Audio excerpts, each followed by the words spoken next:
चार आशीर्वाद। एक बार एक घने जंगल में एक शिकारी शिकार करने पहुंचा।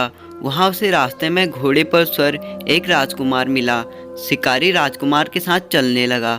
चलते चलते उन्हें एक साधु मिला। अब वे दोनों साधु के साथ चल दिए।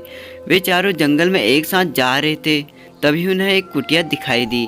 वे चारों चलते चलते थक गए थे, सो विश्राम करने के लिए वो कुटिया में रुके। कुटिया में एक बाबा जी बैठे थे। कुछ देर कुटिया में विश्राम करने के बाद वे बाबा जी को प्रणाम करके जाने लगे। बाबा जी ने उन चारों को चार आशीर्वाद दिए। बाबा जी ने राजकुमार को कहा, राजपुत्र तुम चिरंजीवी रहो। तपस्वी से कहा, ऋषि पुत्र तुम मत जियो। साधु से कहा, तुम चाहो जियो चाहो मरो, तुम्हारी मर्जी। और शिकारी से कहा, तुम न जियो न मरो। बाबा जी चारों को आशीर्वाद देकर चुप हो गए। चारों आदमियों को बाबा जी का आशीर्वाद समझ में नहीं आया। उन्होंने बाबा जी से प्रार्थना की कि कृपया अपने आशीर्वाद का तात्पर्य समझाइए। बाबा जी बोले, राजा को नरकों में जाना पड़ता है। मनुष्य पहले तप करता है, फिर तप के प्रभाव से राजा बनता है और फिर मरकर नरक में जाता है।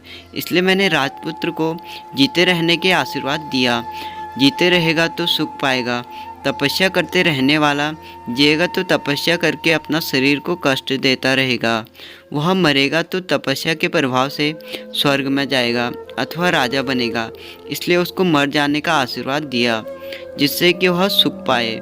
साधु जीता रहेगा तो भजन स्मरण करेगा, दूसरों का उपकार करेगा और मर जाएगा तो भगवान के धाम में जाएगा।